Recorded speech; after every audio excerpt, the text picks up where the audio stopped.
Welcome back दोस्तों, स्वागत है आप सभी का आपके अपने YouTube channel study circle VC पे। आइए दोस्तों, सामाजिक अध्ययन की इतिहास की इकाई 3 जो है आपका मौर्य और गुप्त काल से संबंधित, उसको हम स्टार्ट करते हैं। फटाफट से रिवीजन कर लेते हैं। और आई होप आपने पुराना वीडियो देखा होगा। इकाई 1 भारतीय समाज, इकाई 2 जो आपका सिंधु घाटी सभ्यता, 2 पार्ट में है। और आपका एक जो है वैदिक काल। इकाई 3 की अगर मैं बात करूं तो इकाई 3 में आपका जो सिलेबस के हिसाब से दिया हुआ है, राजनीतिक इतिहास और प्रशासक, भारतीय संस्कृति के प्रति उनका योगदान, गुप्त काल में सांस्कृतिक उपलब्धियां, विश्व से भारत का सांस्कृतिक संबंध।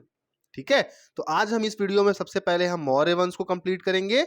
और मौर्य वंश के बाद हम जो इसका नेक्स्ट पार्ट में डालूंगा, छोटा सा है, उसमें आपको गुप्त वंश के सारे इंपॉर्टेंट पॉइंट देखने को मिलेंगे। आइए मौर्य वंश को स्टार्ट करते हैं। और मौर्य वंश की जो स्थापना थी दोस्तों, वो चंद्रगुप्त मौर्य जी के द्वारा की गई थी। अब देखिए, यहाँ पे मैं छोटी सी कहानी आपको बताना चाहूंगा। चंद्रगुप्त मौर्य जो था ना, देखिए क्या होता है, चाणक्य एक व्यक्ति थे। ठीक है, चाणक्य के ही अन्य नाम है आपके विष्णुगुप्त और कौटिल्य। ठीक है, चाणक्य कौन था? चाणक्य के ही अन्य नाम है विष्णुगुप्त और कौटिल्य। क्या होता है, चाणक्य घनानंद के पास जाता है और उनको समझाता है कि हे राजन, आपके राज्य में बहुत बड़ा हमला होने वाला है। घनानंद अपनी मस्ती में चूर एकदम था। उसने चाणक्य का बहुत क्या किया, अपमान कर दिया। और चाणक्य का अपमान किया, उनको धक्का वगैरह दे दिया, जिससे चाणक्य वहीं पे गिर गए और उनकी चुटिया जो थी पीछे की, वो खुल गई। वो पीछे में पहले पुराने जमाने के जो पुरोहित होते थे, वो चुटिया रखते थे। ठीक है, तो उनकी चुटिया क्या हुई, खुल गई। और उन्होंने प्रण लिया कि जब तक मैं इस घमंडी शासक को ना हरा दूं, तब तक जो है मैं अपनी चुटिया या अपने केश को नहीं बांधूंगा। उसके बाद वो जाते हैं, उनको एक बच्चा मिलता है और उसी बच्चे को वो इतना ट्रेंड करते हैं, बाद में चल के उसको इतना मतलब ट्रेंड कर देते हैं, जो आपका आगे चल करके मौर्य वंश का संस्थापक बनता है चंद्रगुप्त मौर्य।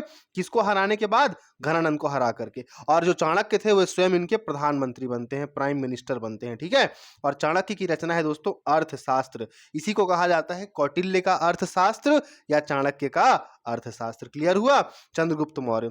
ठीक है, आगे बात करेंगे अगर चंद्रगुप्त मौर्य के बाद, तो इनका जो उत्तराधिकारी होता है वो होता है बिंदुसार। बिंदुसार आजीवक संप्रदाय का अनुयायी था। बिंदुसार आजीवक संप्रदाय का अनुयायी था। और बिंदुसार को हम अमित्र घात कहते हैं। अमित्र घात मतलब होता है शत्रु विनाशक। अमित्र घात मतलब होता है शत्रु विनाशक, अपने शत्रुओं का नाश करने वाला। ठीक है, शत्रु विनाशक। तो चंद्रगुप्त मौर्य हो गया, बिंदुसार हो गया। इसके बाद अशोक की बात करते हैं। अब देखिए, बिंदुसार के बाद सबसे महत्वपूर्ण अगर मैं बोलूं तो अशोक है। अशोक 269 बीसी, 269 बीसी में क्या होता है, गद्दी में बैठता है। और जब यह गद्दी में बैठता है, उस समय यह अवंती का राज्यपाल था। मोस्ट इंपॉर्टेंट है दोस्तों, इसको बिल्कुल ध्यान से देखिएगा। ठीक है, अशोक जब गद्दी में बैठा तब वह कहाँ का राज्यपाल था? गद्दी में बैठने से पहले वह अवंती का राज्यपाल था। 269 बीसी में वह गद्दी में बैठता है। ठीक है, मास्की और गुर्जरा अभिलेख से पता चलता है कि अशोक का नाम अशोक है। क्लियर हुआ? उसके बाद राज्यभिषेक के 8वें वर्ष 261 बीसी में यह कलिंग पे आक्रमण करता है, जिसकी जानकारी अशोक के 13वें शिलालेख में है। अशोक के कुल 14 शिलालेख हैं, उनमें से 13वें शिलालेख में पता चलता है कि अशोक ने कलिंग पे बहुत भीषण आक्रमण किया। और इसी आक्रमण के बाद जब देखा कि इतना सारा ब्लड बहा है, लहूलुहान लोग है, सब कुछ बर्बाद हो गया है ना, तोसली पे आक्रमण, तो मतलब कलिंग पे आक्रमण करके तोसली को जीत तो लिया, पर उसका हृदय परिवर्तन हो जाता है यहाँ से। ठीक है, और अशोक अब जो है वो धर्म को मानने लगता है और बहुत अच्छे अच्छे काम करना स्टार्ट करता है। अगर फर्दर अशोक की बात करें तो अशोक ने बौद्ध धर्म, मोस्ट इंपॉर्टेंट है, अशोक बौद्ध धर्म के प्रति इसका बहुत ज्यादा लगाव था। बौद्ध धर्म की दीक्षा एक उपगुप्त नामक एक व्यक्ति थे, बौद्ध भिक्षु। इससे अशोक ने क्या किया था? बौद्ध धर्म की दीक्षा प्राप्त की थी। अशोक के पौत्र दशरथ ने आजीवकों को नागार्जुन गुफा प्रदान की थी। ठीक है, अशोक के पौत्र जो थे उन्होंने नागार्जुन गुफा प्रदान की थी। किसको? आजीविकों को। ठीक है, अगला है अशोक, मोस्ट इंपॉर्टेंट है, कई बार ये प्रश्न पूछा है, पूछता भी है और आगे भी पूछेगा किसी न किसी एग्जाम में। अशोक ने बौद्ध धर्म के प्रचार के लिए अपने पुत्र महेंद्र और अपनी पुत्री संघमित्रा, नाम ध्यान रखिएगा, पुत्री संघमित्रा और पुत्र महेंद्र को श्रीलंका भेजा। और मलाया भी एक नाम आता है, मलाया। ठीक है, अगला बात करते हैं दोस्तों लिपि। तो अशोक की जो लिपि है वो ब्राह्मी लिपि में भी इनके शिलालेख मिलते हैं, खरोष्टी में भी है, ग्रीक में भी है, आरमाइक में है। सीजीटेट में एक प्रश्न आया था, अशोक के कितने शिलालेख आरमाइक भाषा में हैं? आंसर लिया था आयोग ने 3, ध्यान रखिएगा, ठीक है। अशोक के कितने शिलालेख या अभिलेख अरमाइक भाषा में प्राप्त होते हैं? तो अशोक के टोटल 3 अभिलेख अरमाइक भाषा में प्राप्त होते हैं। मोस्ट इंपॉर्टेंट है। खरोष्टी लिपि क्या है दोस्तों? खरोष्टी लिपि जो है, ये खरोष्टी लिपि ये ऐसी लिपि है जो दाईं से बाईं ओर लिखी जाती है। हमने सिंधु घाटी सभ्यता की लिपि पढ़ी थी, भाव चित्रात्मक था, दाईं ओर से बाईं ओर लिखी जाती थी। अगला है, अशोक के कुल 14 शिलालेख प्राप्त हुए हैं, जिसमें 14 शिलालेख में मैंने कुछ को लिखा है, कुछ को नहीं लिखा है। जो इंपॉर्टेंट है उसको मैंने यहाँ पे नोट कर दिया है, ठीक है। आइए देखते हैं। पहला है, पशु बलि की निंदा किया है अशोक ने। अशोक के पहले शिलालेख में क्या कहा गया है? पशु बलि की निंदा। दूसरा में कहा गया है मनुष्य और पशु दोनों के लिए चिकित्सा व्यवस्था की बात की है। तीसरे में धार्मिक नियम। चौथे में बोलता है भेरी घोष की जगह धम्म घोष। इसमें आपको कुछ इतना याद रखने की जरूरत नहीं है, सिर्फ याद रखिएगा 14 शिलालेख। अरमाइक भाषा में पूछेगा तो 3। खरोष्टी लिपि क्या है? तो खरोष्टी लिपि आपकी दाईं से बाईं ओर लिखी जाती है। उसी प्रकार 5, 6 में कुछ खास नहीं है। अगर मैं 7 और 8 की बात करूं तो 7 और 8 मिला करके तीर्थ यात्राओं का वर्णन किया है अशोक ने। 9 में शिष्टाचार की बात की है, 10 में प्रजाहित की बात की है, 11 में धम्म की व्याख्या की है, और 13 में क्या होता है? अशोक कलिंग पे आक्रमण करता है, अशोक का हृदय परिवर्तन होता है। और 14 और इसका जो अंतिम है, ये इसका क्या है? ये इसका अंतिम शिलालेख है। और इसमें अशोक ने क्या बताया है? धार्मिक जीवन बिताने के लिए लोगों को प्रेरित किया हुआ है। अशोक ने धार्मिक जीवन बिताने के लिए प्रेरित किया हुआ है। आगे बढ़े। अशोक के स्तंभ लेखों की कुल संख्या 7 है और 11, ठीक है, उसमें आपका बहुत सारा है, चंपारण में भी मिला है, बिहार में। तो उस प्रकार से आप 7 ध्यान रखिएगा कि अशोक के स्तंभ लेखों की संख्या 7 है। 7वां स्तंभ लेख सबसे बड़ा है।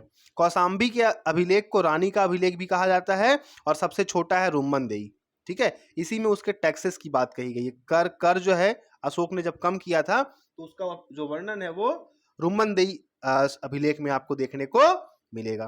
क्लियर हो गया? तो सबसे लंबा कौन सा है? 7वां, ठीक है। कौशाम्बी के अभिलेख को रानी का अभिलेख कहा जाता है, सबसे छोटा है रुम्मनदेई अभिलेख। आगे बात करें दोस्तों, तो मौर्य काल में देखिए, ये जो हिस्सा है मैंने ऐसे बनाया हुआ है, ये वाला है आपका ईस्ट पूर्व, ये है वेस्ट। मैप से बहुत जल्दी कोई चीज याद होती है। ये है नॉर्थ ऊपर वाला, और ये नीचे वाला है साउथ। देखिएगा, पूर्व में था प्राची। जो मौर्य काल में जो सबसे पूर्वी प्रांत था वो था प्राची, और प्राची की राजधानी थी पाटलिपुत्र। क्या बोला मैंने? सबसे पूर्वी प्रांत था मौर्य। जैसे अभी भारत का नक्शा उठाएंगे तो पूर्व में सबसे ऊपर आपको अरुणाचल प्रदेश मिलेगा, उत्तर में आपको जम्मू कश्मीर, दक्षिण में आपको कन्याकुमारी मिलता है ना। उसी प्रकार उस समय जो आपका मौर्य शासन था उसकी सबसे पूर्वी जो प्रांत था वो था आपका प्राची। प्राची की राजधानी पाटलिपुत्र। प से प मिला दीजिएगा, प्राची, प से प्राची, प से पाटलिपुत्र। अगर मैं उत्तर की बात करूं तो उत्तर में था तक्षशिला, ठीक है। उत्तर में क्या था? उत्तरापद की राजधानी थी तक्षशिला।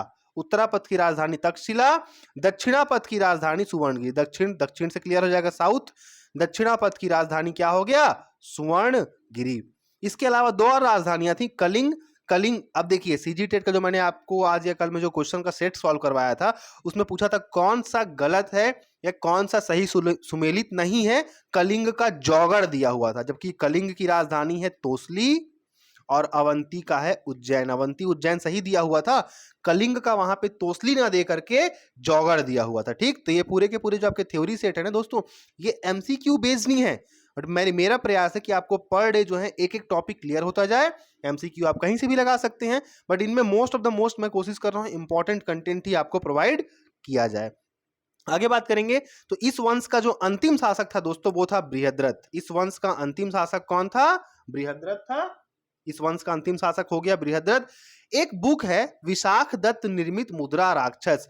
विशाख दत्त कृत मुद्रा राक्षस में ही आपका जो सबसे पहला जो इस वंश का शासक होता है ना दोस्तों, चंद्रगुप्त मौर्य।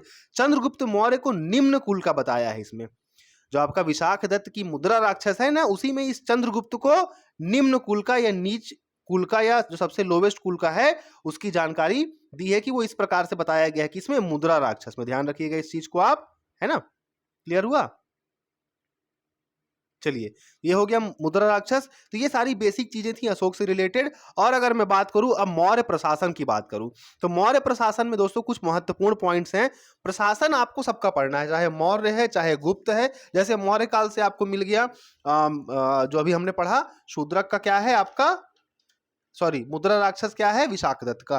तो ये आपको यहाँ से ध्यान रखना है। उसी प्रकार मौर्य प्रशासन की अगर हम बात करेंगे तो मौर्य प्रशासन में एक था समाहर्ता। समाहर्ता मतलब होता है अपने आप में समाहित कर लेना, आय को समा लेना, ठीक है। आय मतलब होता है पैसा, तो पैसा वाला जो भी काम था वो कौन करता था? समाहर्ता करता था।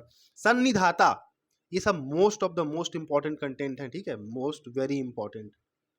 इसको आपको एज इट इज लिख करके याद करना है, जैसा भी चाहे आप याद करिए, बट आपको ध्यान होना चाहिए।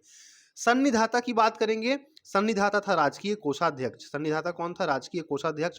प्रशासता कारागार अध्यक्ष। प्रदेष्ठी कमिश्नर। क्लियर हुआ? प्रदेष्ठी कौन था? कमिश्नर। दौवारिक, दौवारिक तो याद रहेगा, दौवारिक द्वार, द्वार मतलब दरवाजा, जो दरवाजे की रक्षा करेगा वो कौन था? दौवारिक, राजकीय द्वार रक्षक। एक और इंपॉर्टेंट है यहाँ पे दोस्तों, राजुक। राजुक जो है वो न्यायाधीश को बोलते थे उस समय। मौर्य काल में राजुक बोलते थे न्यायाधीश को। सीता भूमि, सरकारी भूमि, मतलब जो शासन की जो भूमि होती है उसको हम क्या कहते थे उस समय? सीता भूमि। सीता भूमि मतलब सरकारी भूमि, और अवैध मात्रिक भूमि मतलब ऐसी भूमि जो बिना वर्षा के अच्छी खेती हो। बिना वर्षा के बहुत अच्छी होने वाली खेती को हम क्या, बहुत अच्छी खेती वाली भूमि को हम क्या कहते थे?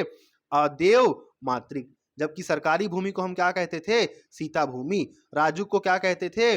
न्यायाधीश। राजुक को क्या कहते थे? न्यायाधीश। दौवारिक द्वारपाल या द्वार रक्षक। प्रदेष्ठी कमिश्नर, प्रशासता कारागार अध्यक्ष। सन्निधाता राजकीय कोषाध्यक्ष। समाहर्ता आय का संग्रह करता। ठीक है, तो इस प्रकार आपका यहाँ पे दोस्तों ये पूरा का पूरा मौर्य काल जो था, जो इंपॉर्टेंट पॉइंट थे मैंने कवर करने की कोशिश की है। आई होप आपको वीडियो और कंटेंट पसंद आया होगा। और जो कंटेंट आप पीडीएफ के फॉर्म में चाह रहे हैं दोस्तों, एक्चुअल में ये मेरे पास टाइप कराने का टाइम नहीं है, फुर्सत नहीं है। मैं आपको बहुत जल्द 1-2 दिन के अंदर जो टेलीग्राम चैनल होगा हमारा स्टडी सर्कल बीसी का, वहाँ पे मैं आपको ये पीडीएफ कंटेंट शेयर कर दूंगा। आप वहाँ से इसको डाउनलोड कर सकते हैं, रीड कर सकते हैं। बेसिक तो सबसे अच्छा यही होगा कि आप वीडियोज़ को 2 या 3 बार सुन लीजिए, ठीक है। उसके बाद आप अपने शॉर्ट में नोट्स बना लीजिए, रफ टाइप के, ये बहुत आपको हेल्प हो जाएंगे। और जो प्रीवियस ईयर के जो क्वेश्चंस मैं आपसे शेयर कर रहा हूँ, 60 क्वेश्चन, वहाँ से भी आपको बहुत सारे प्रश्न, 60 तो क्वेश्चन है, उसके अलावा मैं उसके साथ बहुत सारे पॉइंट को ओरली बता देता हूँ। वो सारे के सारे पॉइंट जो मैं बोलता हूँ वो किसी न किसी परीक्षा में आपको देखने को जरूर मिल जाएगा। ठीक है, आई होप आपको ये वीडियो पसंद आया होगा। पसंद आया तो शेयर जरूर कीजिए, सब्सक्राइब जरूर कीजिए। मिलेंगे इसके अगले पार्ट में बहुत जल्द, तब तक के लिए धन्यवाद।